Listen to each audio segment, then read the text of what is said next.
Good evening, everybody. Happy Tuesday night to you. Hope you're doing well. Thanks for coming in. Going to list some stuff tonight. It's a little pre-show festivities here between Mike and number two. Welcome aboard, both of you guys. Great to have you. Mike's doing a show now? Oh, man, I didn't mean to step on toes there, Mike. Sorry about that. Up to penny tips. Yeah, pennies add up, right? What's up, Craven Cards? How you doing? Welcome to the show. Good to have you, man. No? Hi, Karen. Good evening to you. Hope everybody's doing pretty good. Tuesday evening here. We had something to take care of last night. Sorry, I had to push it back a night. But here we are, trying to stick with that consistency that we spoke of on Friday. So I'm going to list a couple of ads from 1940 tonight. Pre-war. Shocking for me, but pre-war. I think it was January of 1940. We have a couple of stragglers left. They're all partial page ads. So they're like, I think the majority of them are half a page, which would be like 5.5 wide, 14 inches long. We'll take a look at those. Hey, Maria, how you doing? Welcome to the show. Good to have you. Hi, Lisa. Welcome aboard. Hope you guys are ready to rock. We'll do the remaining ads. There aren't that many of them, but between some conversation, some listing, we should squeeze out a decent amount of time tonight. Hope everybody's doing well. How was your weekend? How were sales? Always got to open with that because I think it's really important. I love to kind of take the pulse, as they say, out there, how everyone's doing. We're doing pretty good. We're pretty consistent here, which I always appreciate on the paper site. I guess I'm going to call it now the paper store, although there's more than paper. The closed stuff, same thing, continues to kind of roll on. Very pleasantly surprised by that. It's like a whole new, it's exciting new project for me, like almost like a side project. But let's see how those scales tip. If one seems to take priority over the other, I mean, by far, this one is still my priority. But it's good to have a couple of different stores working for you. Did a couple of Mercari sales today, which I was excited about when I sell some stuff on Mercari or any other site other than eBay. Quite frankly, it's always a good thing. It's exciting to see, other sites give us anything. I'll take it all. I just want to reference this one more time. Anything that I cross list, it's just that. It's really just cross-posted from eBay listings. Like I don't think I've ever listed, save for one item on eBay. I've never, on Etsy, I've never listed something solely on Mercari or solely on any other platform. I always just basically cross-post them from existing eBay listings. So if they sell on another site, awesome. Vendu now has a functionality where it'll take down the other listing, which is awesome. So if it sells on Mercari, it'll take it down on eBay, vice versa. I always double check just to make sure. But I haven't had enough sales on other sites off of eBay to worry about, oh my God, I'm going to forget that this sold on so-and-so site. If I was selling 20, 30 a day on Mercari, I'd probably be a lot more nervous about this, making sure I took it down from eBay.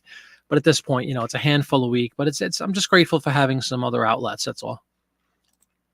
Carl, you've been listing Death Pile stuff. Oh, beautiful, man. Death Pile is turning into a death. What's less than a pile? What's a word we could use? Death Mound. I don't know if that's any better. But it's always a good thing to get rid of the death stuff. Good stuff, man. There's money in them there hills, right? The Death Hill. Yeah, we have, like I mentioned, I guess let me count them. 2, 3, 4, 5, 9 ads left from the January 1940 issue of Life. And yeah, they're all, except for 2 of them, they're all half-page ads. Then there's one that's really small. It's only 5x3. But as you've seen from previous sales and previous videos, don't let the size of an ad fool you. They could be quite potent. My highest selling ad was, 5 by 3.5 inches. So definitely the size is not really a huge component here. So the rest of them are half-page, 5.5 by 14 long. We'll take a look at those in just a minute. So I'm going to let people get in, say hi. Hope you're doing well again. Hope everybody's selling. Here we go. Lisa with a sales report. Go to the last few days. Good. Just sold one for $19. You sold a movie ad from Broadway Melody in 1936. Very cool. Yeah. Movie ads. Did we list one last time? I think we listed one on the last listing show from a movie. They do well. They do really well. Congratulations. $19 is a solid amount too, Lisa. When you think about what do you think you paid for that ad? If you drill down and try to figure out, I guess the way to do it is figure out how much you paid for every magazine, and then figure out how many ads you're able to pull out of a magazine. Divide that number, and you'll see it's often pennies, if that, per ad. So that's a tremendous return. Like my last video, 40,000%. I know it sounds obscene, but it's actually true. If you have a nickel into it and you sell it for $15, do the math. It's thousands of percent. Like just going from a penny to $1 is what, 1,000% or something like that. So it's significant numbers here. It's just like everything else that's long tail. You just have to have a lot of volume and keep doing it and keep listing, keep plugging away, and you'll reap the rewards of this incredibly high ROI that the print ads and other ephemera items provide us. So big fan. Continue to be a big fan of all this stuff. Hope you guys are too. And we will get started with the listing stuff. I'll get through these 9 ads or so, and we'll see where we go from there. Hi, Steven. How you doing? You sold an ad, 15 minutes. Do you care to share what it was? Congratulations. That's fantastic. What kind of ad was it? What product? Love to hear all about those successful stories. And of course, it makes many people second guess, did I underprice it? But not always. Sometimes somebody just happened to be on the eBay god shown upon you, and somebody was looking for that product and bam, you appeared. I'm still a huge proponent. It's working, continues to work well for me. I'm not promoting anything initially for a period of 30 days. If it passes 30, 31 days, whatever you want to say, a month, and has a very low amount of views or, things like that. Just if the numbers are low and it's not getting seen, then I'll go ahead and promote it reluctantly at this point, actually, because you start getting used to being able to sell stuff without promoting and you don't want to have to resort to promoting. But again, it's no skin off my nose. When you're dealing with ROIs at this level and thousands of percent, you give them another 10%, you're still making money hand over fist on the item. So I'm not stupid. But of course I prefer to sell it organically as opposed to having to go ahead and promote. Hi, Eric. How you doing? Welcome aboard. That's a kind of cool little icon you got there. Like a photo shoot or something. Welcome aboard, man. Great to have you. Singer sewing ad. Very nice. For a machine? Cool. What year? I'm just curious because I like this stuff. I promise I'm not trying to copy you in any way. There she is. What's up, Dawn Wright? How you doing? Welcome aboard. What's up, Mark? How you doing? Hopefully it's thawing out over in the Midwest. Not even going to bring it up anymore. I still got a chill. I still got a chill racing up my back from being in Mark's neck of the woods. But it's finally starting to go away. It's taken a while. It's taken 2 weeks. And a shout out again to Mark and his channel, of course. Always, you'd be a fool, as I joke about. I don't mean it literally. I'm fooling around. But you got to go check out Mark. There's some postcards. If you're a postcard guy or gal, mandatory watching. And 45 is downright nice in Chicagoland. But Mark was very sweet. He sent the band and I. Do you care if I show this off, Mark? I want to I didn't plan this, but I was going to show off your gracious gift to us. Mark was kind enough to put our image, the band's image, on a postcard, which I thought was really cool. Do you mind if I show that? Okay, cool, Mark. Thank you. Just, the many talents that this man possesses. Look at this. He took a picture with myself and the band, and it's an actual postcard. I'm going to assume it's legal to post this. Should I assume, if I wanted to, I could mail this. But again, huge shout out to Mark, SM Postcards. Thanks very much. It was very considerate, very nice, and a very friendly surprise. I appreciate it.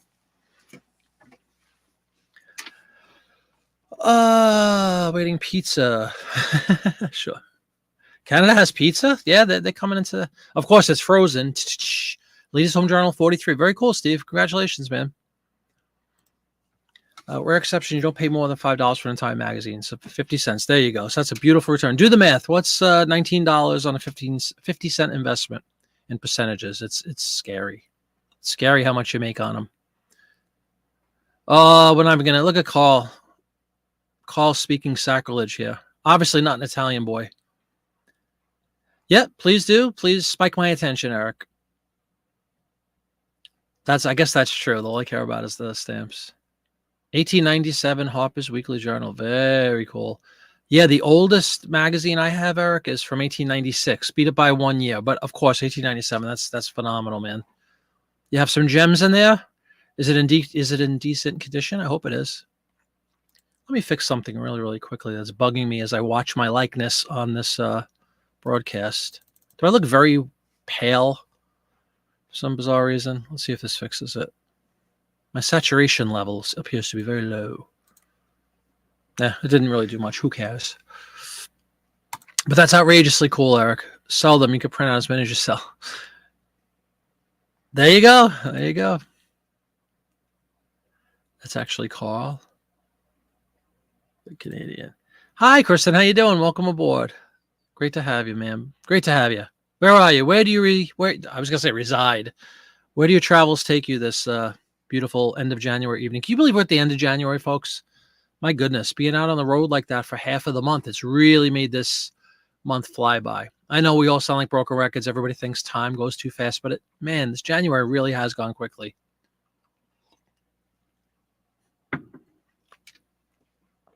As we approach February already. But great to have you, Kristen. Thanks for popping in. Indianapolis. Okay, sure.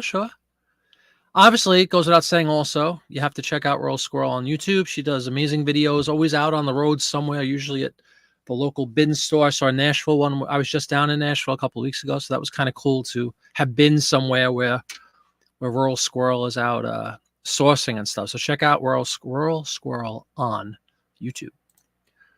Good evening, Morris. How are you? The Count. That's hysterical. The Count. Would that be an image of you holding an actual Count puppet? Because if so, we need a whole story about that. Wow, 1897 improvements to the White House. How cool is that? Colonel Bingham. Articles sell. I'm sure you know this, Eric, but I've sold articles as well. Don't sleep on the articles, especially multi-page articles, especially with some incredibly interesting content like that, like renovations to the White House. You're going to capture presidential historians, White House people, political people, people who like to learn about renovations or collect things about renovations. Really, really cool. We don't use stole on this channel, Morris. We simply say acquired. You acquired the photo. What means you used to acquire it? Nobody's concerned except yours. That's pretty cool. I thought that was you like holding the Count puppet. I'm like, man, there's got to be a tremendous story behind that one. But it turns out Morris just acquired the photo, folks. Just acquired it. Do you have a forthcoming video, Kristen, from Indianapolis? I'm sure you hit a thrift store or two, or a bin store, I should say. The bins seem to be the forte of Earl Squirrel. That's what she kind of makes a grand majority of her videos about, her exploration of the bins. She has an entire eBay business built around bin finds. So it's definitely something I think anybody here that watches this show would certainly be interested. So definitely go check her out. And we'll get started. If you guys are interested, we'll list a couple of print ads. We'll see what's going on.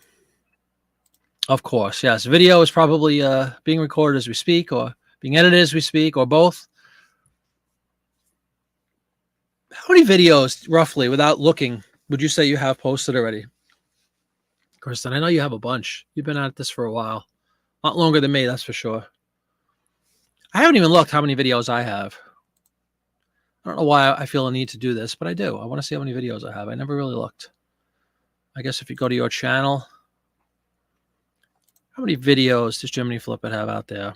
We have...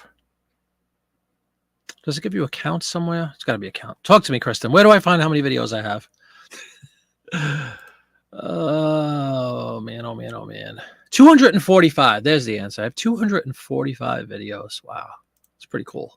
In just short of 2 years, I think we went live with the first live shows in February. So in about a month, a little less than a month, will be the 2-year mark already. Hard to believe.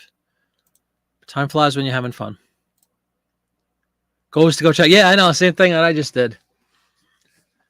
Yeah, 245 for me in 2 years, which is what, 120 a year, 1 a month, 10 a month, 10 a month. I guess that averages to. Yeah. I'm a big math person, folks. Probably need to get that number way, way up. I don't like making videos for the sake. And again, no offense to anybody who does YouTube, and everybody do what you got to do, but I'm not a fan of making videos for the sake of making videos. I want to speak to this really quickly. If Kelly's watching and just being quiet, this goes to you, kid. Everybody's asking, a lot of people have asked me in emails and in videos about, you know, I made this big postcard purchase almost a year ago too, believe it or not, last March 40,000 postcards. And it's my fault because I teased this thing and I'm going to do this incredible video series. I never came through and did a video. And the only reason why, Mark has a video. Popeye, of course, has a tremendous, really, really great video that I've enjoyed 100 times over of his million postcard purchase up in Minnesota.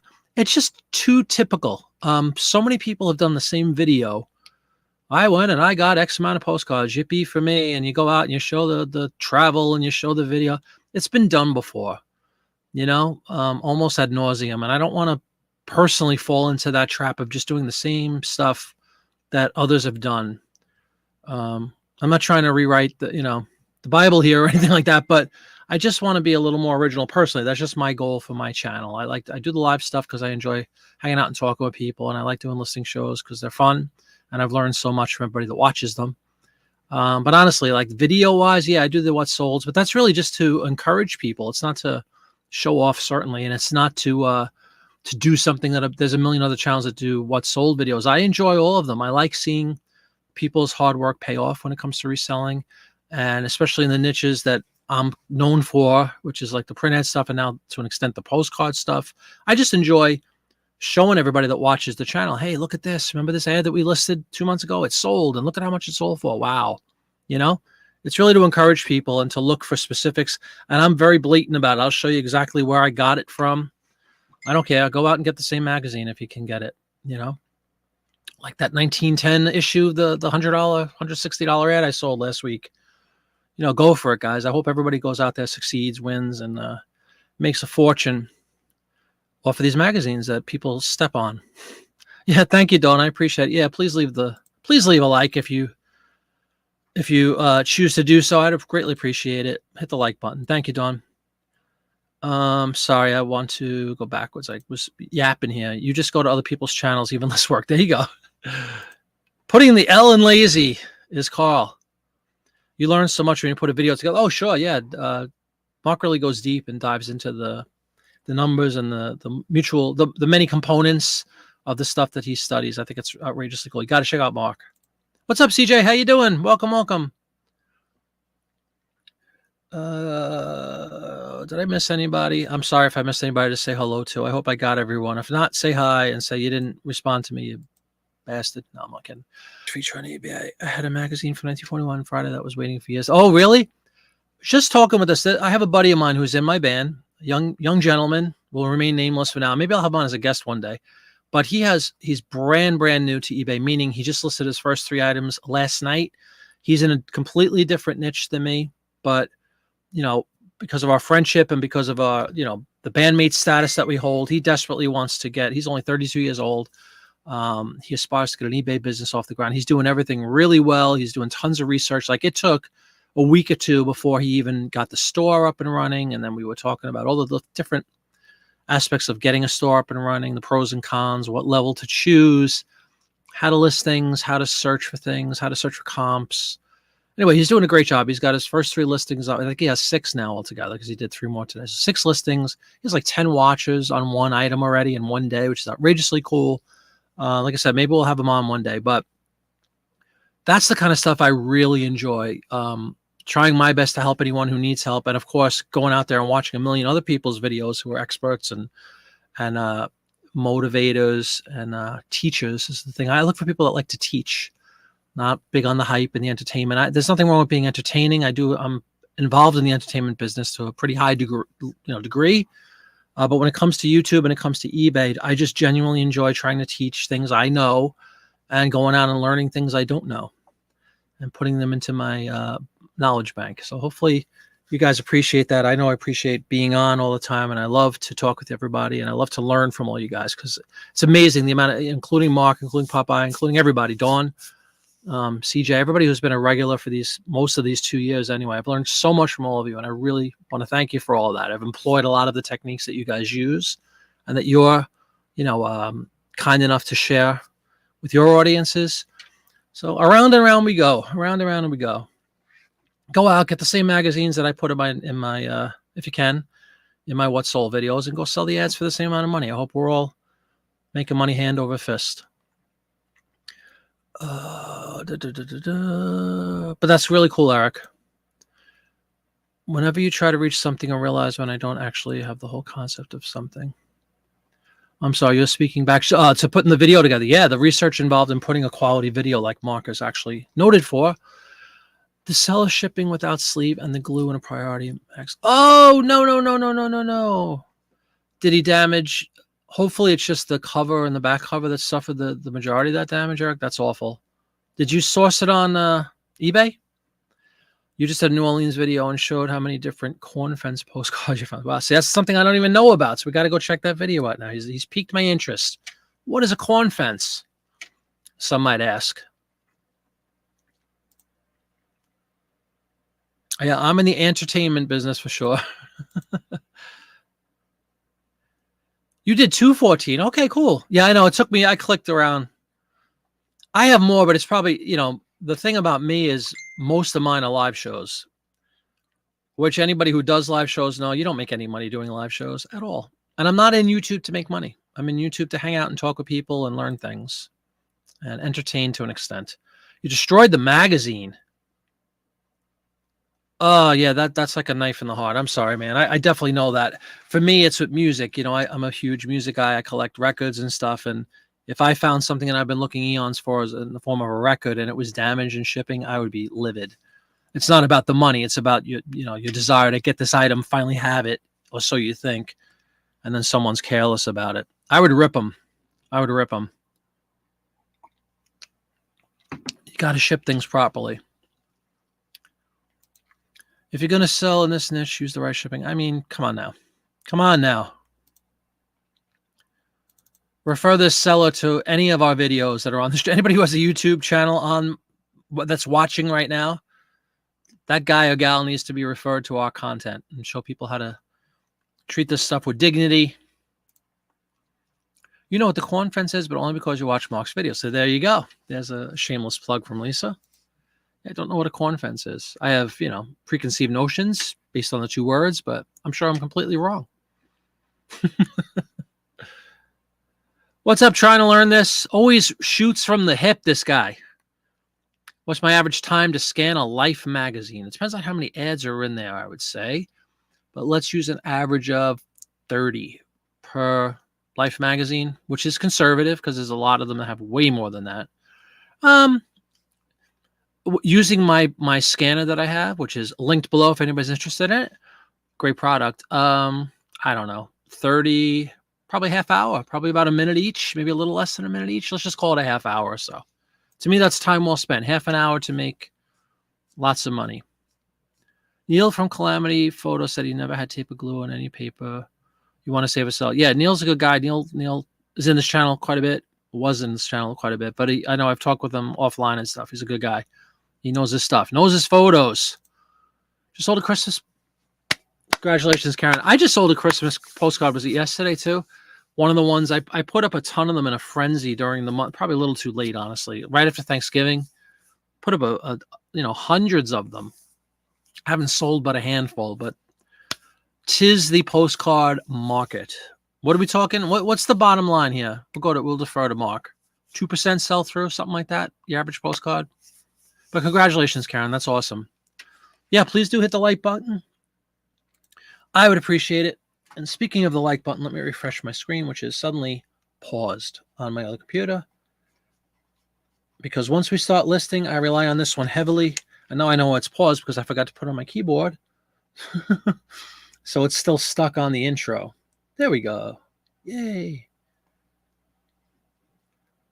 Okay. Bam. Yeah, there you go. 1 to 2. Here's the harsh reality of it all, folks. 1 to 2% on your average postcard. Now, again, that's average, and not every postcard is average. So obviously, the Neils of the world, people that go out, Connie for sure. Connie is a master at finding high-valued postcards. She was a sniper in the Whatnot auctions with Popeye for sure. I know she does really well with the real photo stuff, and I bet your her sell-through is significantly higher than 1.2%, and I bet her average sales price is pretty dang high. So Connie, great gal. Hopefully you're watching, Connie. Maybe just being quiet, but just because it's an average doesn't mean it's a sentence. It doesn't mean you have to be doomed to only sell at 2%. That's an average across the entire population of postcards. You know, there's a series of individual niches within the postcard niche itself where you'll have much, much higher sell-throughs, much, much higher average sale prices. And it's incumbent upon those who dabble in that field to learn those niches, learn those higher price things, and go out and get them. You know, don't be satisfied with a lot of, you know, pictures of Maine elementary schools, you know, white border cards that sell for $3. So, you know, go out and find yourself some high quality cards. You hear? Mark just crystallizes a whole paragraph into one sentence. That's what he does best. He drills down, gets to the bottom line. Corn fences around 1%. And you did a video on them, huh? Cool. Yeah, I got to look that up. I have no idea what that is. So I will check. If you want to throw a link in there, Mark, please feel free to. And everybody go check out Mark's video after this video is over. And we'll all learn what a corn fence is.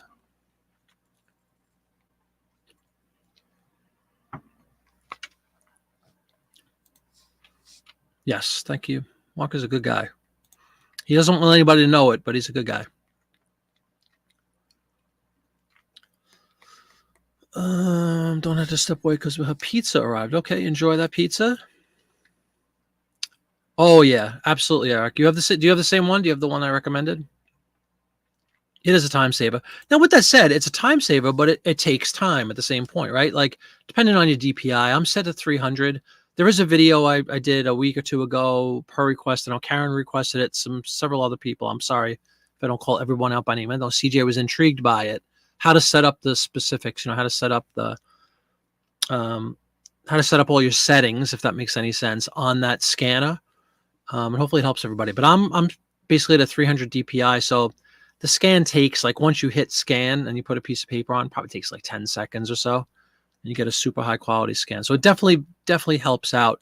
For me, it's really just accommodating the size that makes this thing such a winner. Of course, it produces amazing quality scans, but it accommodates everything I could throw at it. Like I always mention, because it's a big thing for me, I could do a whole record cover, an album cover, 12 by 12 inch cover fits in there. And I could scan a record album cover. And that's a big advantage in the record thing. I'm a huge proponent of quality photos in your listings, no matter whether it's a piece of chewing gum wrapper or, the biggest thing you can find. If you could get the better quality photos, I'm a firm believer in that. I think the pictures sell. And if you have two equal items, equally priced, and one has this stunning, perfect scan visual graphic, and one has, a picture from somebody standing on a ladder above the ad that's skewed and curled up and somebody's toe in the corner and a rug with cat hair on it, I'm thinking that the scan's going to win out, all things being equal. Cool. Very cool, Eric. It's outrageously cool. There you go. Check out Mark's video. You can bookmark that and check it out after the show. Oh, you got to get using it, man. Did you check out the video I made? That's awesome that you picked it up, though. It's going to make your life a lot easier and happier if you do print ads. You're set to 200. You have a system with scanner on the left, magazine loose to the right. You toss a YouTube video on and scan. Yeah, exactly. It goes by pretty quickly. I don't have any problem with it. Compares to where I came from early on, where I used my regular printer scanner hybrid thing, and it was only 8.5 by 11. I think I've talked about this. I used to do like half a page ad on one scan, flip it around to another half page. So it wasn't the best way to put these things out. Excuse me, because really you only saw half a page, the top half typically, of every ad. But that was early on in my endeavors. What's up, Barbara? Yeah, happy. How you doing? Great to see you. Long time no see. Great to have you aboard, Barbara. Hope you're doing well. You can scan a newspaper, Mars. You can scan anything. You can scan anything that's scannable, especially in that thing, because again, you could throw anything at it, form factor wise, pretty much. You watch the video, some of the drop downs you show don't show up on the video. Oh yeah. The arrow drop downs. I don't know why, because I do know why, because when I did the screen share thing, it only captures the one window, but hopefully you got the gist of it. All I did was explain that you could select a different DPI. I would set it at 300, 200, 300. It'll still look great. But if you have any specific questions about the video, please let me know in the comment there. What's up, Mark? How you doing? Good evening to you. Hope you're doing well. Good. Great to see you, Barbara. Yeah. Should we roll with a couple of ads? What do you think? If you just want to hang out, I'm down for hanging out. It's one of those nights.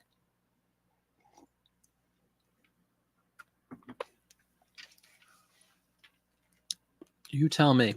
Of course, I want to list something, but show everybody this is the last, what was it, 9 ads or so from that magazine. To the question earlier, how long does it take and all that? This specific magazine, I think got like a 30, 35 ads from it. And it doesn't mean I'm done. I think I mentioned this process once before too, but I continue to do it. If it was a relatively recent revelation. Let's say I have an issue. What was the issue that somebody bought before? 1943 Life magazine. Great. It's 150 pages in total. I'm making this number up, but 150 pages of the magazine, right? Front cover to back cover. Conservatively, I can get 30, somewhere between 40 and 50 ads, meaning like vivid, if not full page, half page, quarter page, quality ads. But within the back, I keep going back to this one because I think it's really important to reference. My big $160 sale was in the back of a 1910 magazine, so buried amongst a million other silly ads that surrounded it. If you were to literally take every piece of advertising out of any given magazine, you'd probably come close to 75 to 100. No exaggeration. I'm not saying every one of them are great ads. I'm not saying every one of them are really marketable necessarily, but the farther back you go, the 1910 era, you're going to find I love to find the quack medicine kind of stuff. You're going to see tons of that. The infamous Honus Wagner one, and a myriad of other cool ads are in the back. Those little, I always call them like classified ad looking things. They almost look like a classified ad in a newspaper, a little inch by inch, 2 inch by 2 inch. Silly little ads. Don't sleep on those things. There's so much. How many people have that 1910 magazine? Just think about how many, even in the last 20 years, how many hands has that magazine been through since I got it on, since I grabbed it? And nobody thought of looking for that, And I know a lot of people that are magazine sellers who probably would have just seen, this is just the uniqueness of having a 1910 magazine in pretty good shape. Probably could have got $10, $15 on the magazine and been pretty happy because they paid, 50 cents or $1 for it. And kudos to them because that's a great return too. But sleeping in the back was a $160 ad. So I'm a big fan of that. I don't rush anymore. I don't rush when I'm breaking up, my video about processing a magazine. I think I used to be a little more, not impatient. I was just looking for full page, half page, quarter page, the majority of the time. And there was plenty of those to be had. But there's no doubt about the fact that those smaller ads that go to the back of the mag. Now I'm almost going to the back first, especially the I'm going to say pre-1930 magazines. If you're lucky enough to come across any pre-1930 ads, basically, no matter what magazine it is, go to the back. You're going to find beautiful overland car ads. You're going to find beautiful stuff within. Don't even worry about that. That's a given. You'll find 25, 35, 40 really nice full-page ads. Absolutely. Go to the back. Check out those really tiny ones because there's a lot of gold in there. There's a lot of people just have a tendency to overlook them. Mark, yes. And Mark has York penciled in. Very cool, man. Yeah, that would be great. I guess it is this year. It's like 10 months away, but yeah, very cool. Hey, Swan Picker, how you doing? Welcome aboard.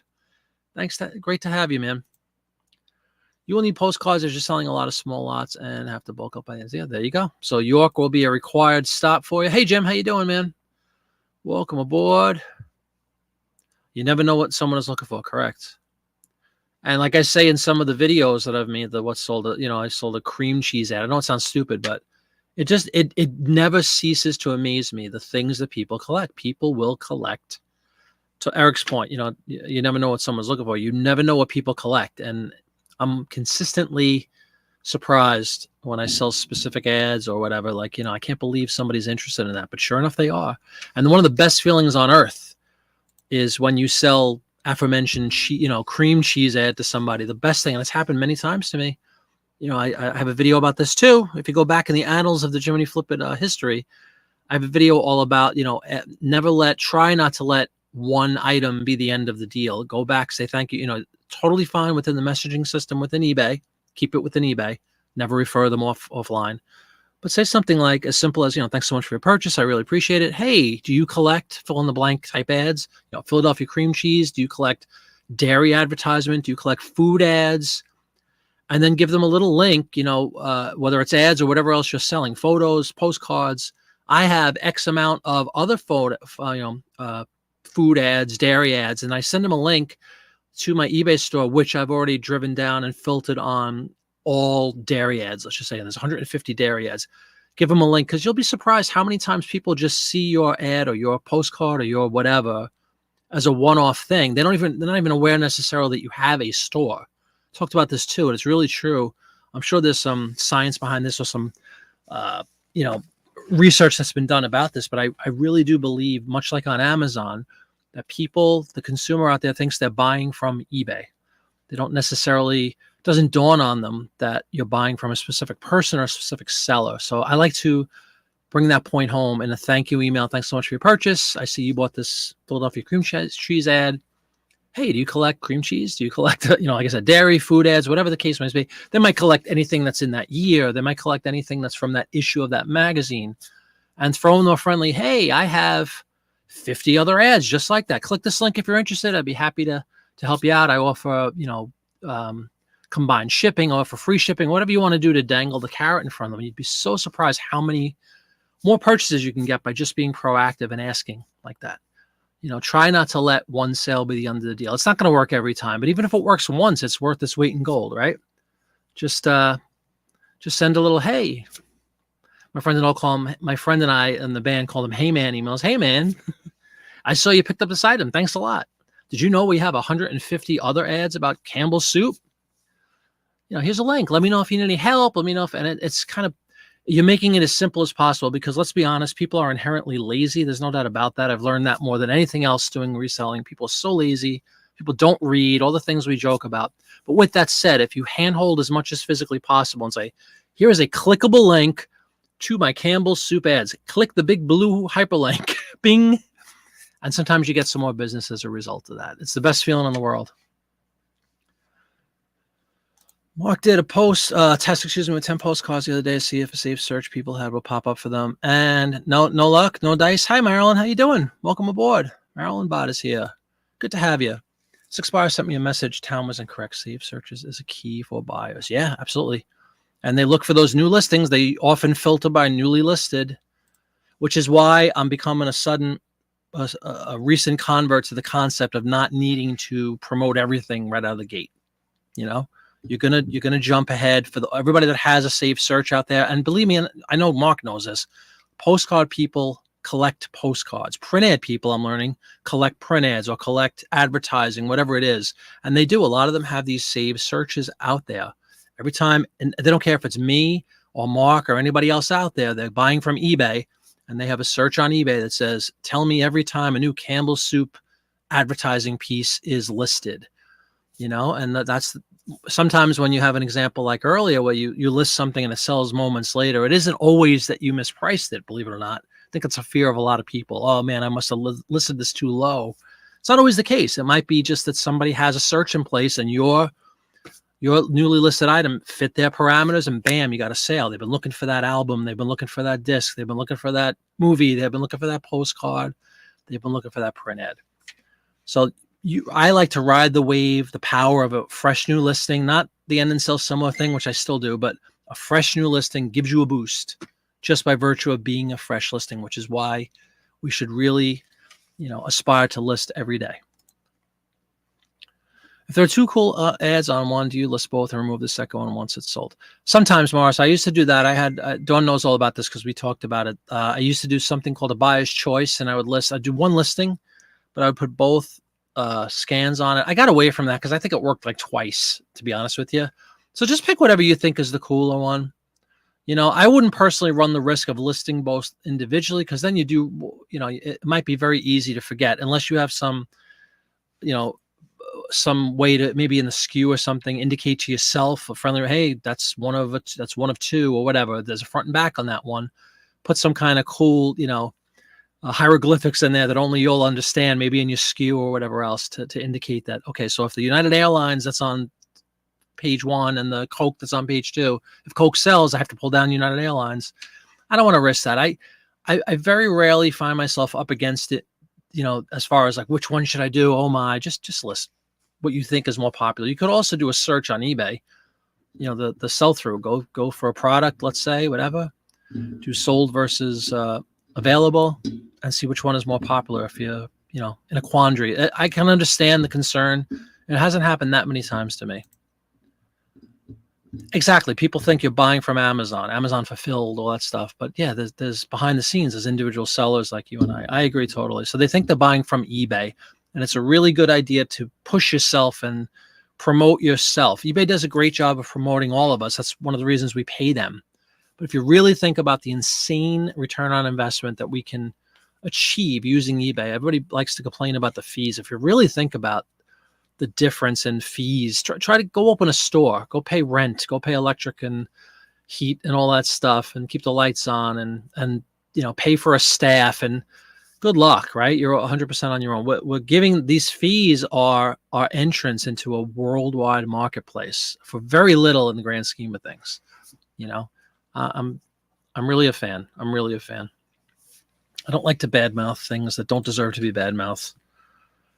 You send a QR code with your orders, thanking the buyer and giving them a special discount code. That's a phenomenal technique. You could do that. I mean, they have now, when somebody buys something, you could literally click on as soon as it's sold. I don't know if it might even be when it's paid for. I don't know. But on the right side, if you look, it says send coupon. You can send them a coupon immediately at the point of purchase and say, thanks so much for your purchase. That's actually a great way to parlay my whole discussion, or my whole little shtick that I do typically on a sale. And then, not only hit them with, hey, man, I have 150 other Campbell soup ads. Click this hyperlink. Also, please enjoy a coupon code worth 25% off your whatever you want to do. It's called marketing, and it works. Hi, Hydrogen. How you doing? That's okay. The party's just starting now because you're here. Cheers. Salud. Great to have you, Hydrogen. Oh, cool. Check out that video from Mark about a saved. Is that how to set one up, or is that kind of a study on how it can help you, or both? Yeah, I know.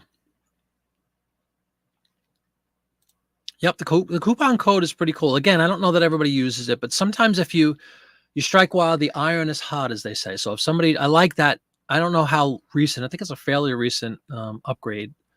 And if you didn't know that, check it out, because it's not very apparent, but look on if you're about to ship something, you could click on the right side of the details of the sale, send coupon, and you can instantly, at the time of purchase, try to entice the buyer to buy more of your items. You're very welcome. Yeah, the party begins. All right, anybody else? Any other quick comments or conversation you want to have before we do a little bit of listing? Because like I said, I'm down for just hanging out and talking too. Nothing wrong with that. The video walks through why a postcard sold in 24 hours. You break down how it works with the video. Okay, very cool. Then that sounds like required viewing, if you ask me. So everybody needs to. There's another bookmark we need to do with Mark. Bookmark, get it? Bookmark SM postcards video. Check it out later. I'm thinking that Dawn is inhaling that pizza because she's been awfully quiet, atypically awfully quiet. Hope you're doing okay, Dawn. Must be enjoying that pie. God only knows what a Canadian puts on pizza. I can't. It gives me a chill up the back. But you got to give me the details. Do we have a standard pizza? Do we have Canadian bacon on there? What are we doing? What are we doing? What is Dawn Wright throwing on a pizza? The world needs to know. Carl, what does Carl put on a pizza when he orders a pizza? Hey, I'm just saying. Mom always said don't talk with your mouth full, right? So we don't chat with our mouth full either. Seal meat and polar bear sauce. I mean, that's what I'm saying, CJ. She's got to have something funky on there. Of course. There we go. The pineapple. Jeez Louise, Dawn. Can't you enjoy a pizza for what it's worth? French fries and gravy. Yeah, there you go. And a poutine pie. There's got to be a poutine pizza available in Canada. I mean, come on. Cheese curds. I do love. By the way, big fan of poutine. It's delicious. It's one of the great things the Canadians have given to society, if you ask me. But good stuff. And if there isn't a poutine pie, Dawn, there's your $1 million. Go out there, Liquid Smoke. Go out there and make a poutine pie. Probably delicious. Let's be honest. Just slap some poutine on a pizza crust. How could you go wrong? A bunch of cheese curds placed. You know what I mean? Actually, I have a poutine related question for Dawn, for Carl, any other Canadians that might be watching. Good evening, and Canada. In Disney, and I'm not saying that it's authentic, obviously, but in Epcot and Disney, a place I frequent quite often with Mrs. Flippett, there's a Canadian pavilion. One of the highlights of being in the Canadian pavilion is they have a little side stand where one can pick up poutine. I don't know how genuine it is, but for me, for my purposes, being, schlepping around the swamp of Florida, swamp boy, it's very good stuff. And they often have variations on the classic poutine where you can get really, actually, is real seriously very good beef brisket on top of your traditional gravy and cheese curds and fries. All sorts of variations. A Mexican poutine, meaning like taco meat sprinkled on top of it. They had a Thanksgiving poutine where they had turkey and cranberry sauce. Is that a legitimate thing in Canada? Or is that just us cheesy Americans being smart and savvy and marketing a simple product like that and like expanding it? Kind of like pineapple is to pizza.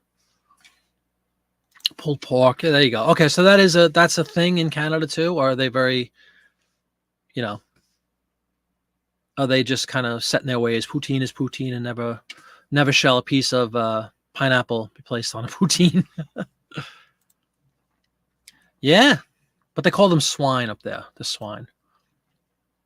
All sorts of poutines. Okay, cool. So it's not a cheesy American variation on a sacred product up north, right?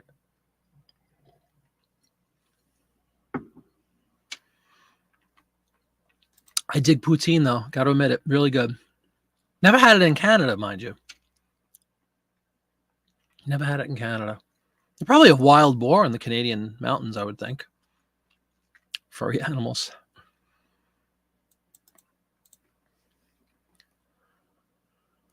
All right, guys. Anybody want to list some ads? Or you just want to chat? Let me know. Let me know in the chat below. And please do leave a thumbs up if you haven't already done so. I would really appreciate it. Finally approaching 2,000 subscribers, which is better than 1. So it'd be nice to get the word out a little bit more. And I'm going to do my part by hopefully producing more content that people want to see. Because at the end of the day, that's what it's all about. Eric says, list away. As does Marilyn. The fake poutine is the kind with a gross cheese sauce. Oh, no, that's unacceptable. I agree 100%. List away. You're doing the 1897. That's so cool. Go for the ads. Let's go, says Karen. Come on. What are you doing? Sitting here yapping. All right, let's list. Let's do this. Let's do this. Ad. Okay. Let's see if we can get rid of the banner. Okay. Good enough. Let's go to our draft screen. We are working with ads from... Here's your detail right here. Again, go steal this magazine, folks. Go make money. June 1940, Life magazine. The specific ads I'm listing, at least the majority, there's only 9 of them right now for tonight, but of the 9, I think 6 or 7 represent this form factor, 14 by 5.5, which is essentially the page cut right down the middle vertically. All right. So let us, hopefully everybody can see the screen. First one I had pulled in, and we're going to go to Dawn Wright because she is our resident canine expert. Doggone good. This is an ad for Kennel Ration dog food. So let's just throw that in for fun. Kennel Ration. A product I have listed before. Except I can't spell it.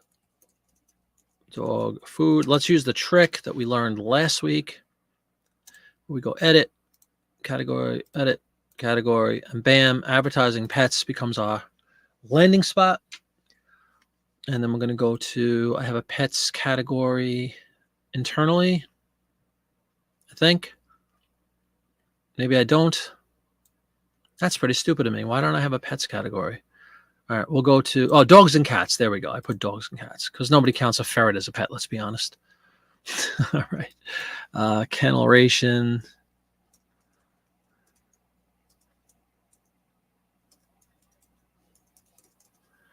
Let's go print ad, because that's what we're listing tonight, you know. All right, 1940, done. All specifics, done.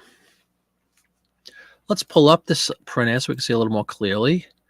And then, like I said, we have the automatic question to Dawn, right? What sort of a dog are we looking at here? Because if we could specify a breed, I always prefer to do so. We have Earl Johnson, the legendary Hollywood dog trainer. We have what appears to be there a Scottish Terrier. Oh, there it is right there. Wire Fox Terrier. All right. Promise through open coloration. Blah, blah, blah, blah, blah. All right. Promise. We have here Promise, the Hollywood dog. But do we speak to the breed of Thomas here anywhere? It's just a standard like hound. What are we looking at, Dawn? But you can't go wrong with a little boy and his dog. I mean, that image alone will sell this ad. This image right there, folks, will sell this ad. All things being equal, no matter what I write, pretty much within reason, that's the image. That's the money shot, as they call it. Billy Lee with Hollywood's new glamour dog co-starred in The Biscuit Eater. That's a glamour dog if ever I've seen one. And Dawn is on it. Dawn is on it. A coonhound, sure. Morris S. Ever chopped up a magazine called Auto Car? You have one from the 50s with a lot of interesting car part ads. That's outrageously cool, Morris. No, I have not. And yeah, I highly recommend. That's really getting into phenomenal territory as far as I'm concerned, because you're something that I subscribe to is the notion that scarcity typically equals value, right? Things that are hard to find, supply and demand, typically increase value of something.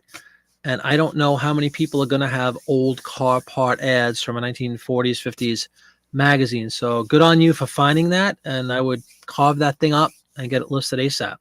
As many ads as I could from it. Dawn sold one from a 2013 comment. Yeah, it doesn't really matter how old or how new necessarily. Veranda is in the middle of a total reset of your eBay store. Uh-oh. Tedious but necessary because you got yourself into an unorganized mess the last couple of years or so. You need to get a grip. Reset. I would love to talk about this a little more deeply, if it's okay with you, Hydron. Do you mean like you're blowing out, you're getting rid of listings? You're trying to like trim down and just, or you're blowing the whole store up and starting from scratch? If you don't mind giving us a little details, I'd love to talk about that. I think there's something to be said for that. We all used to, and I'm guilty of it too. I think a lot of us, we proudly declare, I got 5,000 listings. I got 10,000 listings. And all that's cool. It really is. As long as you're selling. You know, listing for the sake of listing and having an enormous amount of available items in your store can also be a detriment.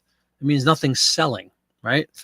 To quote somebody famous, I'm not in the storage business. You know, I'm in the selling business. So I don't necessarily subscribe to the notion that having tons of items translates to tons of sales. Now, in things like this that have slower sell-through rates, ephemera in general, postcards, as Mark alluded to, 1% to 2%.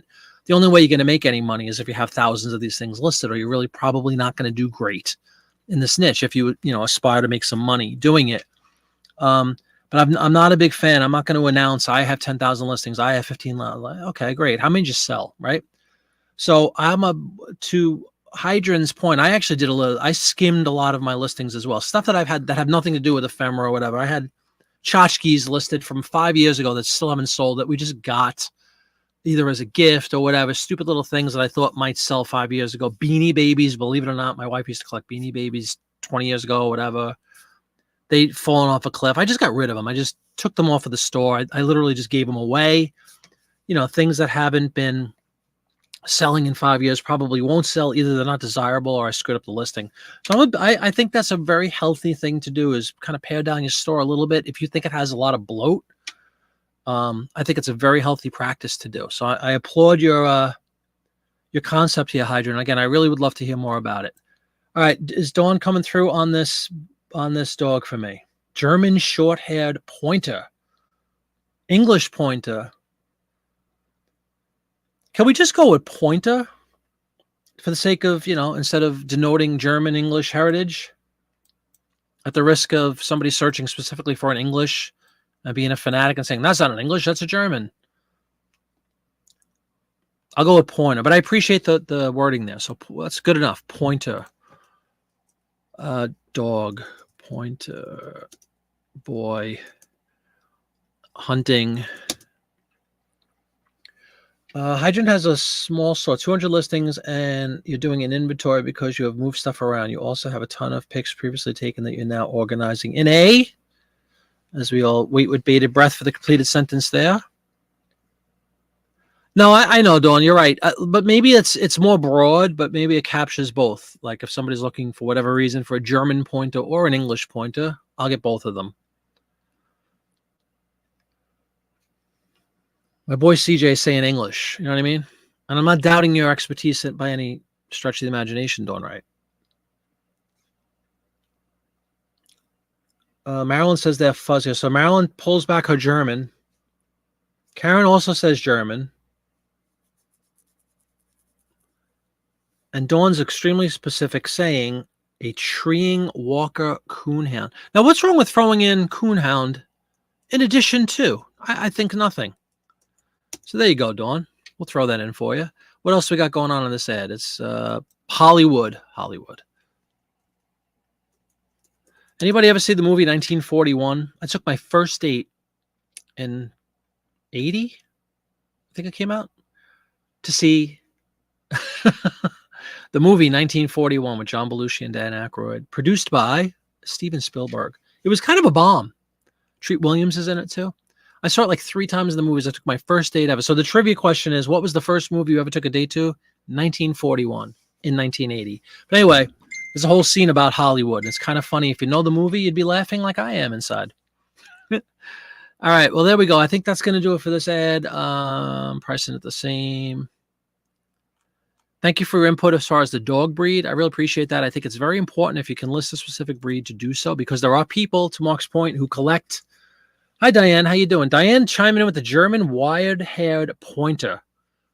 Welcome to the show, Diane.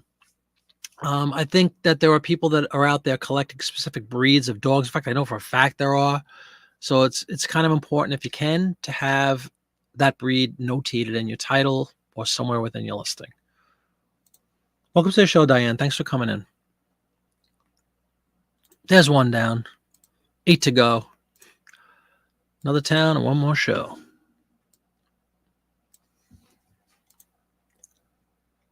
So my phone just continued. I told everybody I'm on a show. Don't text me.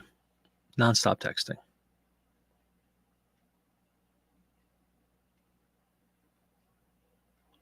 Let's see if any good news for me.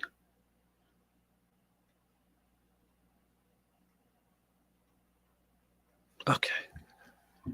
All right, guys and gals, that one's done. I think that's the only, I'm pretty positive that's the only dog food ad I have. Babies sell. Let's go to General Electric washers. Vis-a-vis washing machine.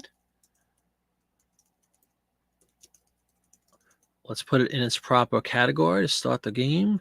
Machine.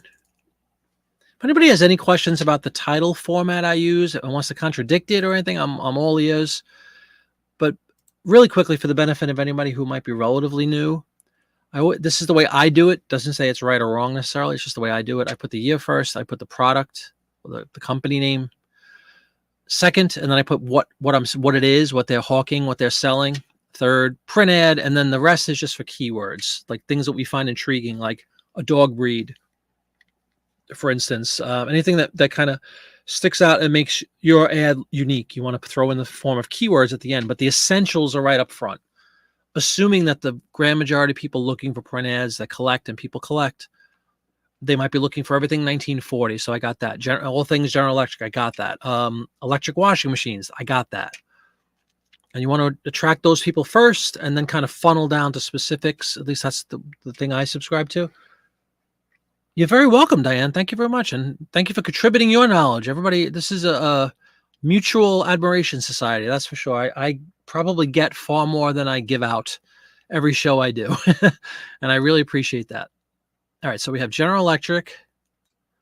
Well, let's put this in the right thing. Let's get out of pets, right? So you click on this, you click first, you click done, you click first. Household appliances sounds good to me. There's our category. I cannot understate the importance of having, no matter what your listing is, be it a print ad, a postcard. Well, postcard's a little easier because there's 2 categories left, but depending on what you're listing, Having your listing in a proper category where people are going to search for that product is paramount. You can have the best pictures in the world, the best pricing in the world. You're not going to be found if you have a General Electric print ad, listed in a video game category. It's not going to work. So take the time, make sure, especially if you're trying to race through and increase your productivity and list a bunch of things at once. Don't be lazy and forget to tick certain buttons, because it can make or break the entire listing. What am I listing? This is we'll put household items. That's fine with me. Put General Electric.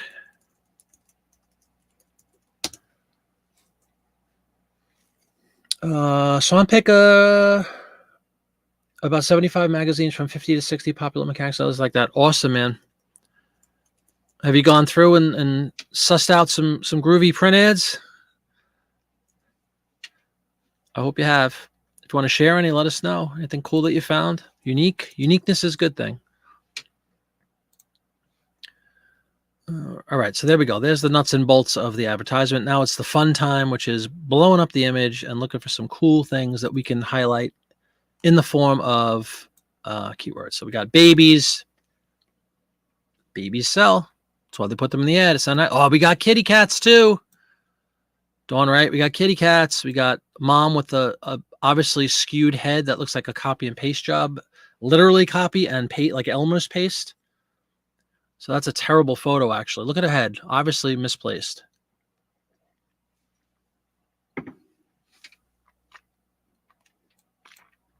Well, mother is doing what mother does. She's washing the clothes. We got kitty cats and we got babies. Two of the things. Bad. The Jeopardy question is, or the Jeopardy answer is, babies and kitty cats. Swamp pickup. Things that smell bad. I agree. But we love them both, don't we?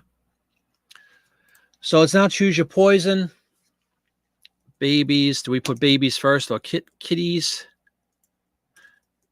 I'm going to put kittens, cats. What else would you guys put? Mother doing what mother does, washing the clothes. How you doing? Happy fun times. Yes, that's an old standing joke. If you look at all the majority of the ads from those days, our good friend Winter Crow used to always talk about that, how these images and these ads always portray mother. It always said, literally would say, as mother does the laundry, as mother vacuums the curtains. So we've taken that into our verbal lexicon. Welcome aboard. Happy fun times. Hope you're doing well. Your grandmother had that washer. Yeah, the Ringer washer. So did my grandmother, my dad's mom, who was mother of 15 children, I might add, had this thing, this doodad, the Ringer.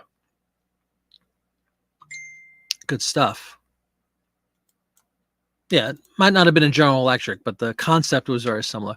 Anybody say anything else that you think we could reference for this ad? We got the kitty cats, we got the babies. That's where the money is. You want to talk about the activating system. Housewife is actually a great word to throw in there. Ironing, they have an ironing component.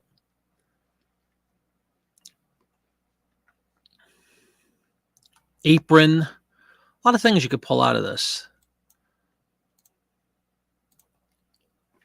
Housewife. That's what I'm putting in. All right. And just like that, we got two done. Thanks everybody for coming in tonight. Hope you're doing well. Happy Tuesday. To anybody who's joining later, it's about a little after 8 here on the East Coast.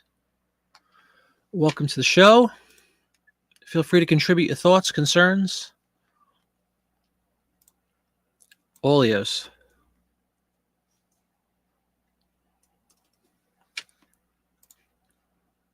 All right, there goes the washing machine ad. Let's see what else we got. You notice again, all these except for this one is only 5 by 3 inch, and I think the rest are all. And this one is 14 by 3 inch. But the grand majority here left are all half-page ads. So where shall we go? Let's go to, where do you want to go, folks? Pick an ad. Pick an ad. You do what you got to do, exactly. What size mailer do I use for these ads, says Karen. Great question.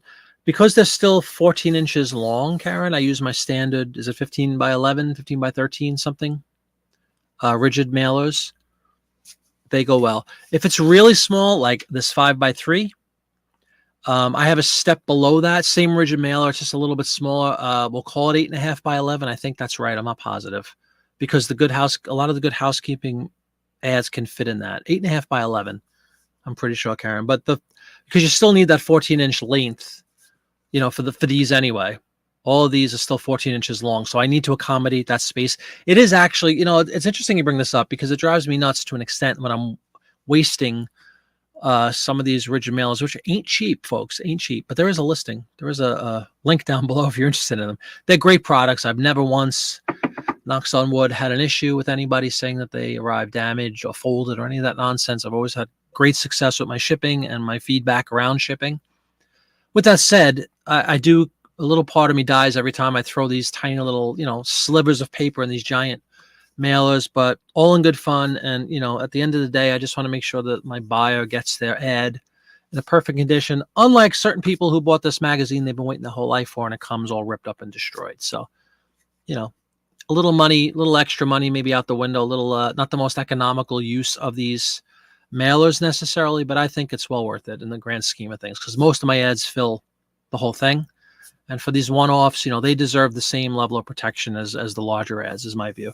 Again, just think of this lousy, stupid little 5 by 2.5 inch ad that I sent priority mail, by the way, for the $160 print ad. I wasn't going to be cheap and skimp out on my rigidity on the the envelopes for that one. But it does bug me, to Karen's point, it does bug me a little bit sometimes that I'm using these big old things for these tiny pieces of paper, but needs to be done. But I do have an 8.5 by 11, I think is the smallest rigid. Well, actually, I lied because the eBay rigid mailers, which some people were using for postcards for a period prior to the standard envelope thing, what is that? Mark, tell me, 8 by, maybe not even 7 by 5, 7 by 4.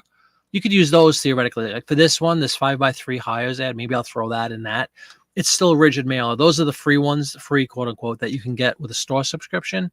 I still have tons of those. I bought a bunch of those a couple of years back. I think they're hard to find now. They're like in a brown folder. Marilyn also watched out for autocorrect. You once saw a listing title for a music box that played the song, I guess, Silent Night, but the title said Silliest Nacho. That's funny. Yeah, not a snowball's chance in hell in that one coming up. Great point, though. You're right. The autocorrect can be your nemesis. So, yeah, double check your work. I definitely agree with that. Happy Fun Times asks, how many pictures do you use? It's like a close-up of something cool, an entire ad. Welcome to do that. Happy Fun Times. I usually just, as you see with the listing show, I usually just do the one full-page scan. I think that's sufficient. But you're right. If you really want to point out something, there's absolutely no harm in either just blowing it up and, doing a screenshot and adding that. Like, let's just say for whatever reason, we thought that this image of this guy up here was stellar and, man, that's going to sell this ad. You could absolutely do, the main scan, then do a cropped version, a close-up of whatever you think is ultra cool and add that. But honestly, 99.999% of my ads, if not 100% at this point, are just the one picture.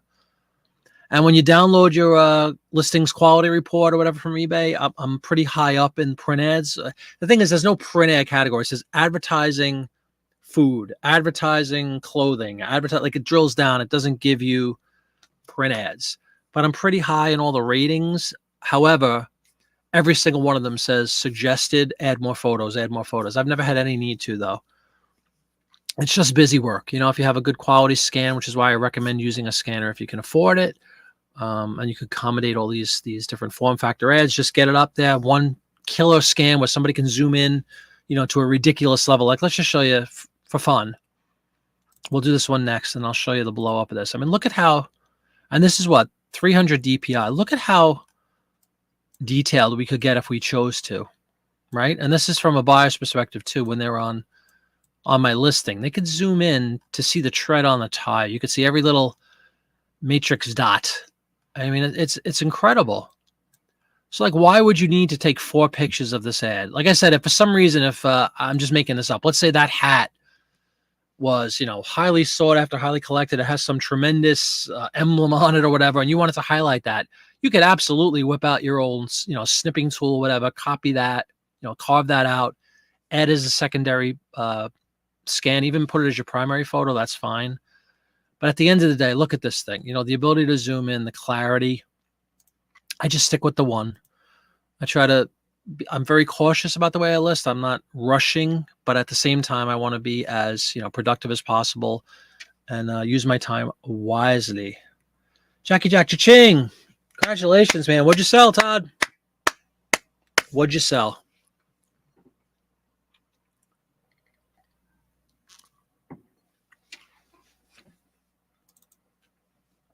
With that said, we did just list this. This is for a company called Hood Speed Protected Tires.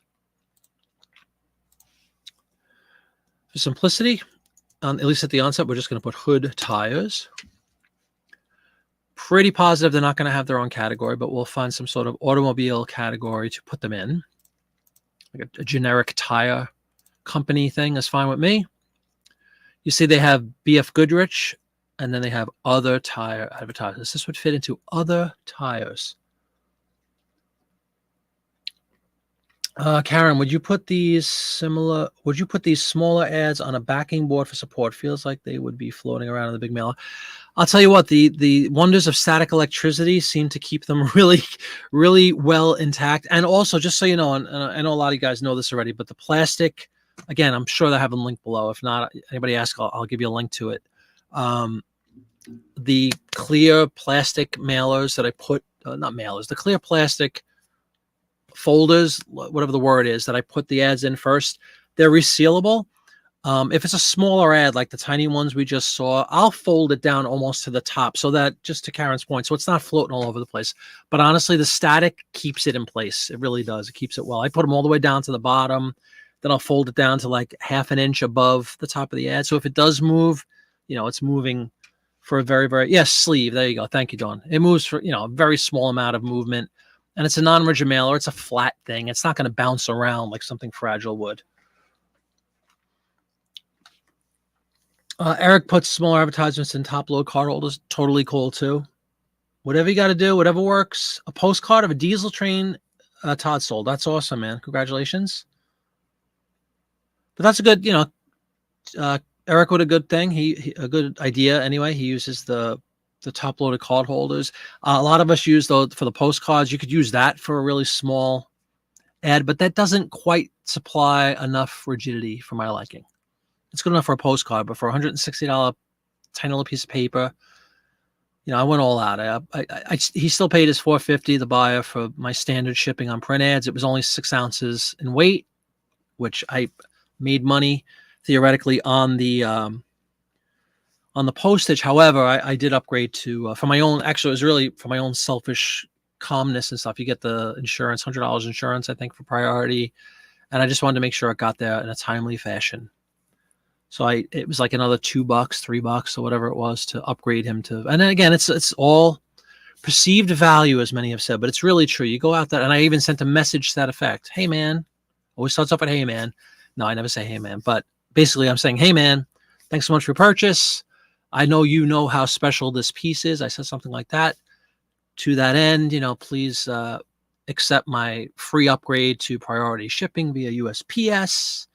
Blah, blah, blah, blah, blah. Please, send me a quick note to make sure your item has arrived safely. I hope you enjoy it and cherish it. Please let me know when it's arrived. All these little silly basic things can really add up and help you. Having a relationship, getting away from that notion that this guy bought from eBay. Now he knows, no, I bought from that seller. And we have a relationship, and maybe he'll come back and look for other items, like items, I think that's very important.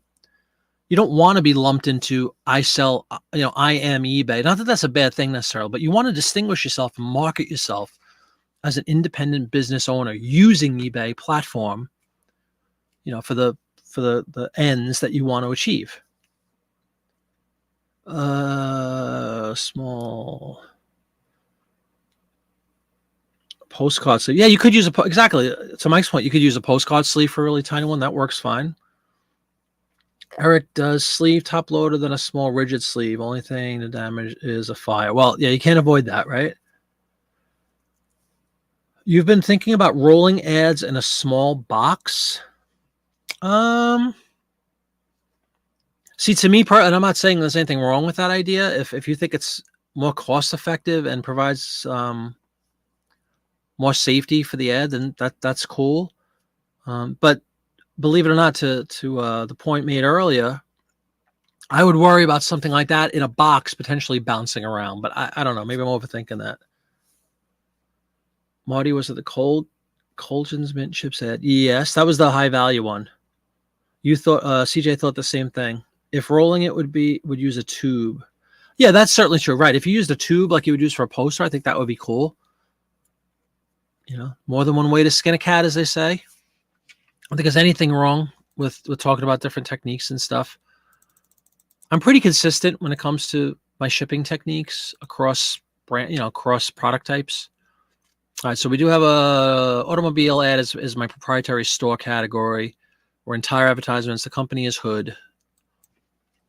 Very simple with the specifics here. Print ad. Why that doesn't keep it, I just don't know. Don't know why that won't stay there. Just stay there for me.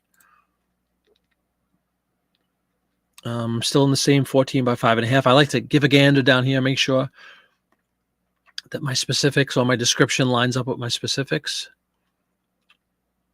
All right, let's take a look, see what we got going on with this ad. Anything we want to talk about? Redman says this would be the Hood Redman. In case you didn't know. Take a look before you buy. Let your Hood dealer show you these extra value. 43 years of quality rubber products. This is the Redman. It has a zigzag center rib for non-skid. Continuous outer ribs for long wear and quiet running. Sounds like a swell tire, doesn't it? It's smart and thrifty to take a Hood look before you buy. What would you guys use for keywords on this one? You could write this one out for me. What do you guys think? Based on everything we've talked about. What made you list that particular one so high? That's amazing. The reason, Dawn, is because the baseball card for that gentleman is the highest priced baseball card on earth, I believe, still. It's the same image that's used on the baseball card. Honus Wagner is the ball player. That was featured on that specific advertisement. So I put two and two together and just said, wow, didn't we list that on a show? Yeah, Honus Wagner, absolutely. $160. I took a best offer. I had it up for 200. I took a best offer of 160.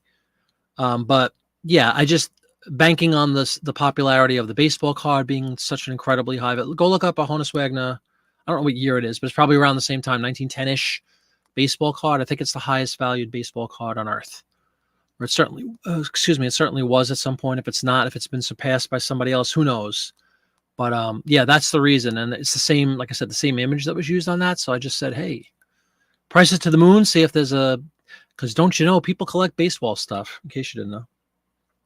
Redman protected. Yeah, we got to get the Redman in there because he is the spokesperson, if you will, for this fine company. Craven, put mine back and board like comic book and then between two cardboard squares, poly.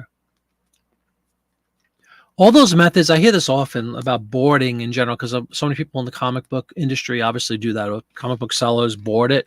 I've never boarded any of these ads. I've never had a need to because of the type of mailer I use. It provides the same protection that a piece of cardboard would. Again, I'm nothing against it. It would add a little bit of weight to your packaging, but I guess not much. A piece of cardboard. I'm maniacal about when I sell records, and I sell lots of them in 78s, especially because they're very fragile. I board up with the best of them when it comes to that stuff. But for the print ads, that nice clear plastic that I use keeps it watertight, which is obviously probably number one. Less, other than maybe fire, because fire is a deal breaker universally.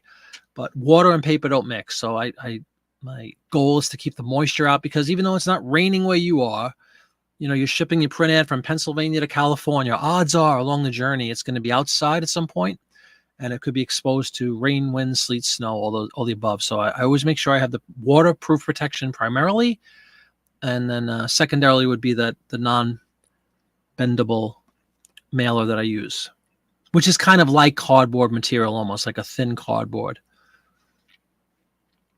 You roll your ads for shipping, works well for you. Very cool, Lisa.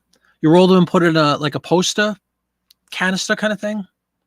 Or do you roll them and just put them in a regular box? But two, happy fun times. I agree wholeheartedly with that assessment. We're going to do Redman. Protected. I'm all for that. Sounds good to me. I'm going to put Stetson. Why am I going to put Stetson?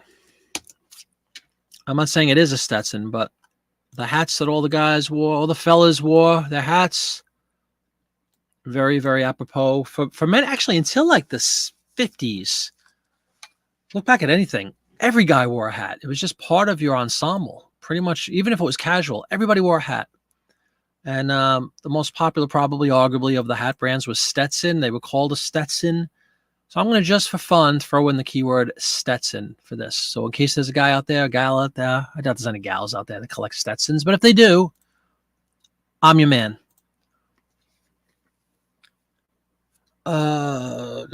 Craven Card says you wouldn't recommend unlisting that many at once if you redo your store. Just now getting impressions back unlisted all on the 3rd. You just blew up, you nuked your entire store, Craven Cards, a couple weeks ago. Lisa, yes, and a strong mailing tube like for a poster, but my sweet hubby saws them in half. Cool. Yeah. Whatever works. I'm all for all of these methods. I think they're all, unique, and set yourself apart. That's cool. I'm trying to think if there was a moment that brought me to these mailers that I use. Like, did I have a bad experience? I don't remember. I don't think so. I may have actually gone the route very early on of basically taking 2 pieces of cardboard and sandwiching it and taping it around, and that's how I mailed them.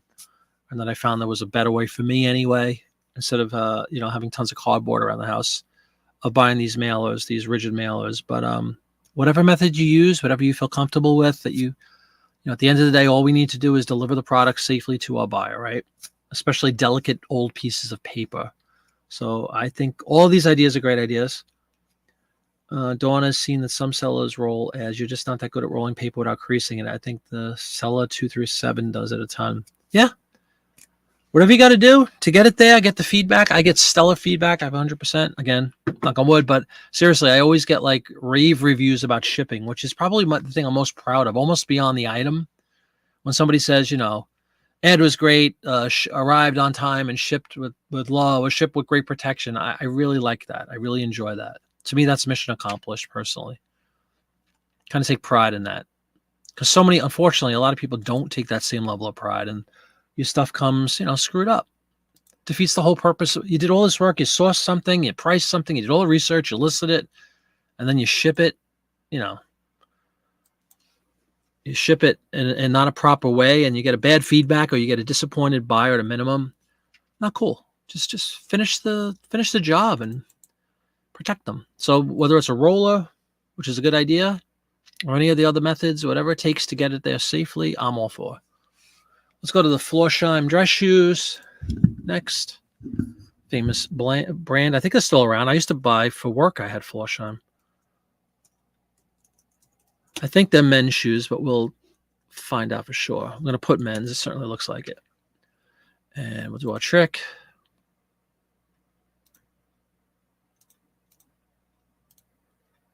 Which I failed to do. So let's try it again. You have to edit first. Sorry about that. Clothing and shoes, 20 to 49. Bam.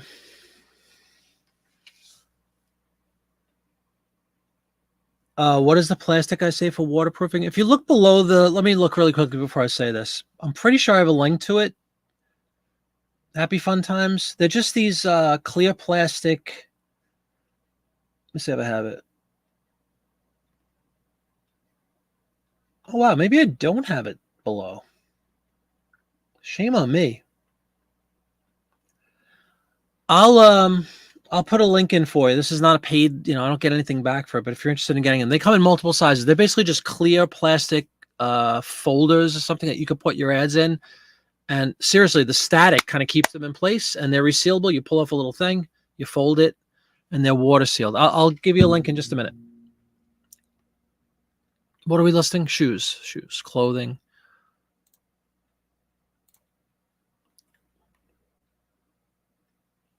I'll stop sharing for a second. Let me find these bags just in case anybody, we'll save this as a draft. Remove this for 1 second. Let me do a little research. Oh, I'm cut in half because my batter's gone. There you go. Hang on 1 second. Let me put a link in for you for the bags I use. I could have sworn I had a link down there, but again, shame on me for not having that. Not cool. Clear bags.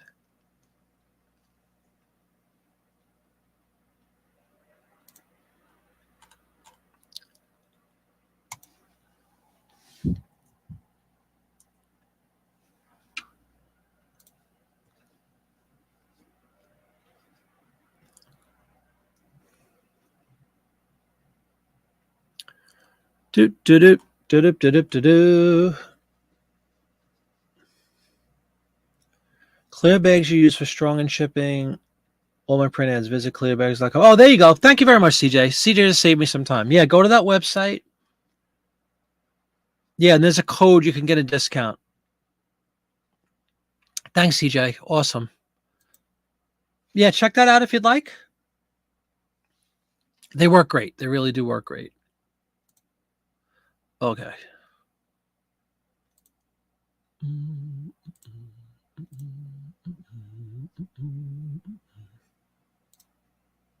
go back to listing. Thanks for the question. There you go. Thank you, CJ. Yeah, you get 10% off. Exactly. Okay. To the Florsheim Shoe Company from Chicago. Only $10 for these beauties.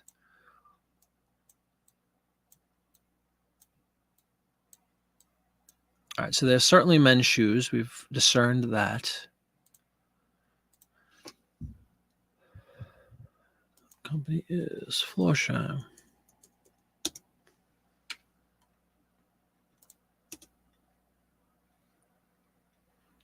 This one's kind of mundane, but that's okay. Doesn't mean somebody might not be a collector of these things, right? The Rambler, the Major. Old enough to know. Cool shoes must wear well too. Florsheim Shoe Company. The Major and the all $10, right? Oh, these are only $8.95. This is a discount bin here. Not really a whole lot to. I'll put dress shoes. We'll put old enough to know, whatever that means.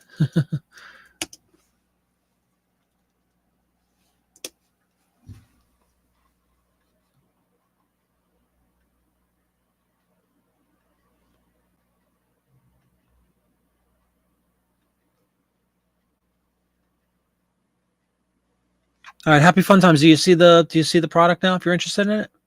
Saddle shoe. I'll go with that. I'll blindly trust my boy CJ. Saddle shoe, sure.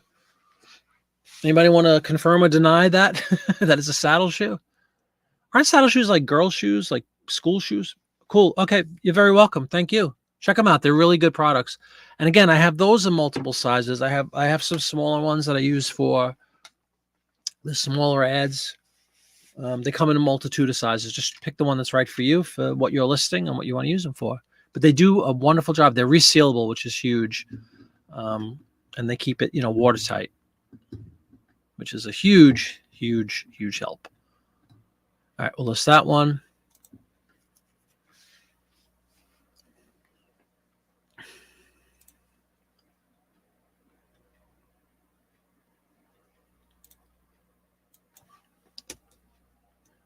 Getting down to just a handful left, it looks like. So at least that's 9 new listings today. Why not?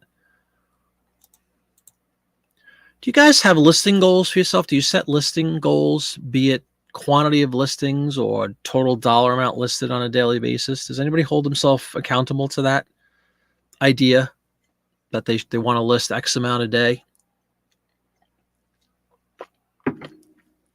And if you do that, are you successful?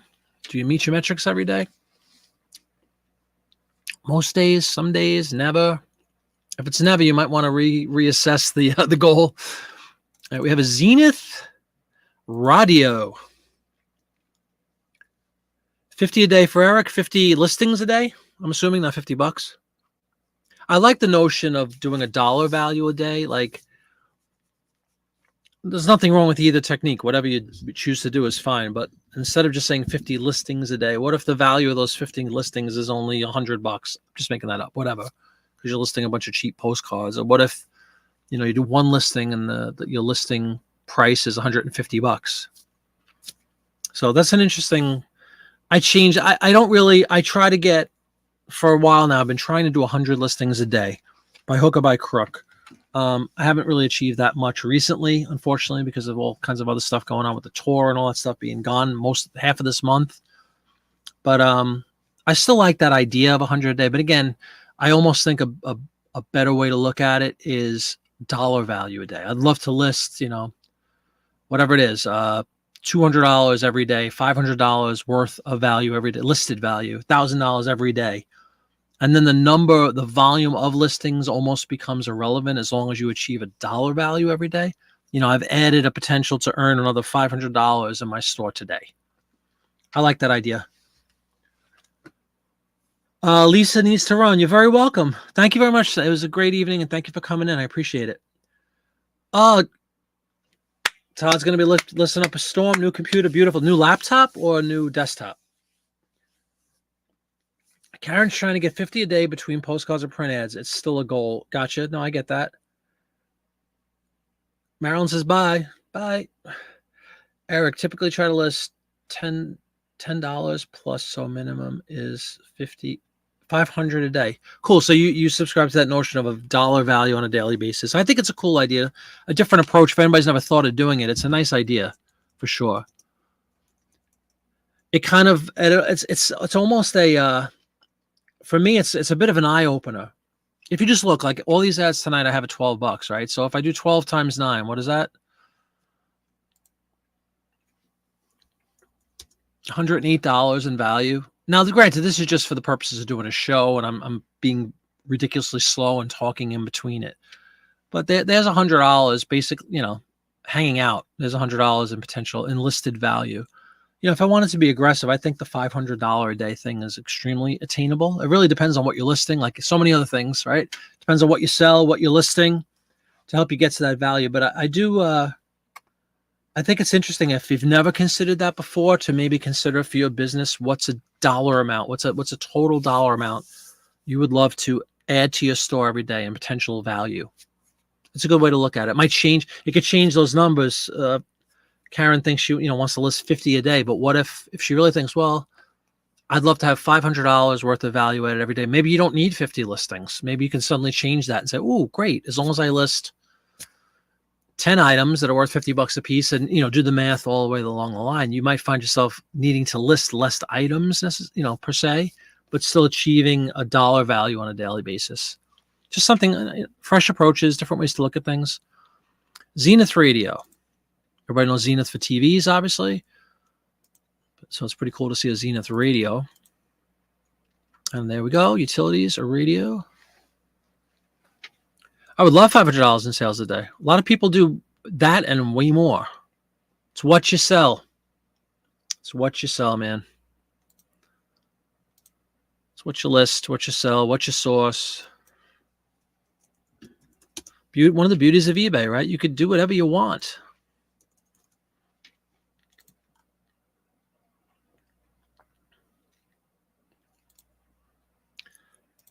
There's a hot-looking dame, but we're not going to look at her yet. For those who don't get the joke, shame on you. Only Zenith has this, the wave magnet. Ooh, the wave magnet. Look at that, like a little briefcase. The only portable radio guaranteed to play where other portables fail. So it has supersonic antenna action, folks. Look at this. New invention, again a year ahead. Long-distance radio on a plane, on a picnic. Look at all the beautiful uses. That's a nice looking ad. I like this ad. People dig radios. People collect radio stuff. So now we can drill down and we could say it's not just a Zenith radio, it's a Zenith portable, which in 1940 is a novelty. You got to also remember the era you're dealing with when you come to some of these things. I love to, that's the historical aspect, if you will, of the print ad game that I really enjoy is, seeing the birth of radio, literally when radio is new, when I don't have any ads as far as when records were new, because 1896 there were already the Thomas Edison, the wax stuff. But certainly television coming into play, brand new technology. One of the ones I got a kick out of with radio is the advent of the dial, the radio dial. Ooh, telephones, going to rotary, going to push button, all, incredible advances in technology that were brand new at the time. And it's something you want to definitely get across in your listing. Advent of color television, advent of television, period, things like that. I think it adds value. It makes it more unique. All right, so we have the radio ad. What you guys use for some words? I mean, we could put wave magnet. I don't have anybody on the planet searching for a wave magnet. Not sure about that. Detachable for reception in trains, planes, autos. Morris has been scheduling at least one new listing or one item every day, ensuring there's something fresh daily. Very good. Very good approach. At least one. So I guess they're hyping up the fact that they have a further reach with radio frequencies for whatever reason with their amazing patented detachable wave magnet. I guess we will mention that only because it's exclusive to Zenith, or maybe there are people that collect radio things that are looking for wave magnets. So let me not think that that's not important. Magnets. Technology, maybe. I'm just going to put train, plane, car. Was wave magnet one word or two, folks?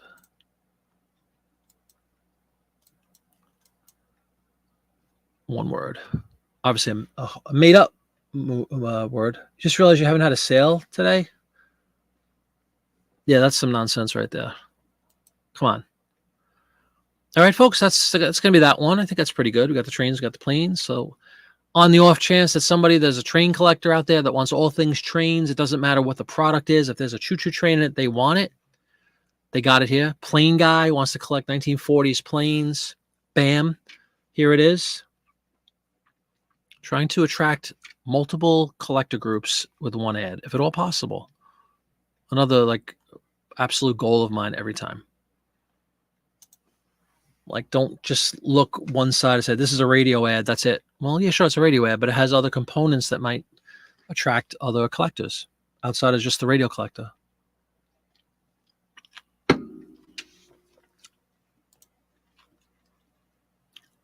Alrighty. Let's do one more and then go to bed. It's almost 9 o'clock. It's fading fast here.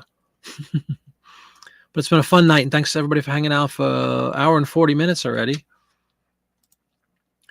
What will it be, folks? Got the radio. Let's go. Let's do the highest root beer, only because, first of all, it's a unique size. It's 5x3, so let's change that right out of the gate.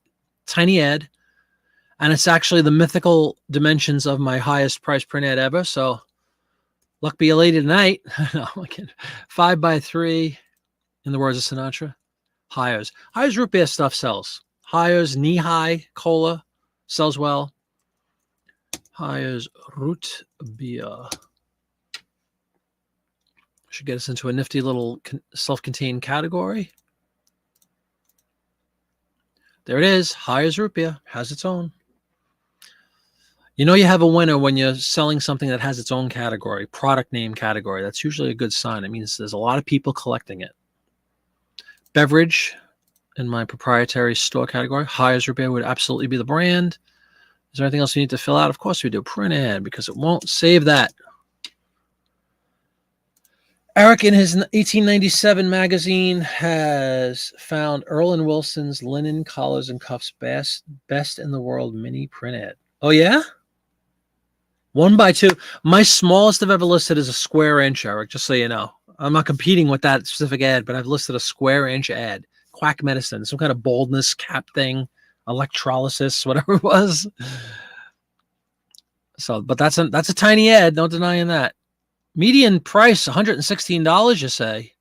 But see, look, they put in this and counted it as a print ad. That's false advertising, folks. That's false advertising. Don't always take this stuff as gospel. Needless to say, it's a nice little tool when it works, but it casts way too wide a net for my liking. All right. What do we got? We got a classic Hires root beer. We have, I'm just going to show you some things. I think did we list the Hires print ad last time? I put glass bottle, of which, of course, all bottles were for many, many a decade, till relatively recently when they started doing the cheap plastic, and then your soda tastes like plastic. Hires root beer, glass bottle. I'll just put bottle. Remember we were talking about the different components of what makes root beer? I thought this was pretty cool. Oh, this one doesn't say it. Real root juices. And the other ad that we listed said something like licorice root. Like it drilled down to the specific plants that are used. CJ asks, when does it work? When does what work? Charles E. Hires out of Philadelphia. I never know it says RJ. Oh, root juice. There you go. RJ root beer. Maybe we'll throw that in. A lift at 5 o'clock. There's a slogan for the ages. I like that one. And I think it just happens to fill up a bunch of characters here in my title. A lift at 5 o'clock. You heard something other than bottle? Really? What would that be? A glass bottle is what I said. Lift at 5 o'clock. What else? Anything else to mention? I really don't think so. I kind of like that RJ thing, potentially. But then I can't use root twice. We don't want to use the same word twice if at all possible. 5 cents, maybe? I don't know. I'm trying to use my brighter half of my brain to say, is anybody going to search the word 5 cents? Don't know. So we're going to spell out 5 cents just to fill some characters out. And we're going to list it. Make sure my dimensions are right again. 5 by 3. List. The way I said bottle sounded rude. Can't imagine what the heck you're thinking of. I really can't, truly. For the life of me. People are all crazy. All right, that's saved. Let's get rid of this.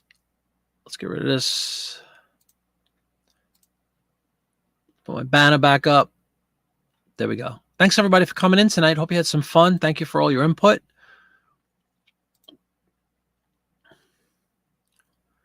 Butthole. What are you talking about, girl? Seriously. I mean, these Canadians, that too much pineapple. Thank you, everybody. Thanks for coming in. Hope you had a good time. I certainly did. Please do leave a thumbs up if you haven't had a chance yet. I appreciate it. Eric's got 22 drafts done. Thank you, Karen. It's been great having you. I appreciate it.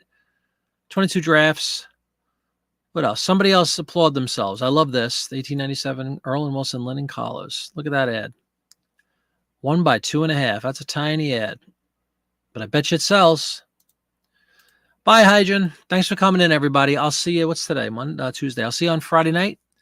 Maybe we'll list some more. Maybe I'll get another magazine out there for you guys. So keep looking for those magazines. Rip them up, tear them up, cut them into 1,000 different pieces, and make a fortune doing so.